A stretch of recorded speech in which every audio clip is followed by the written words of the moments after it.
has two elements. First is our acceptance of our sins, and the second is our acceptance of the punishment due to our sins. With these two elements, forgiveness is at hand.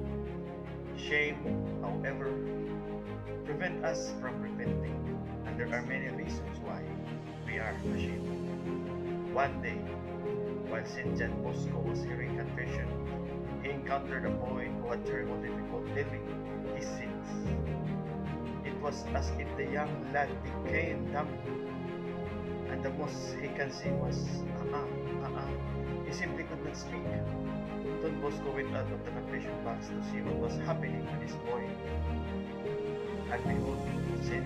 John Bosco saw his lad being strangled by the devil. The devil was preventing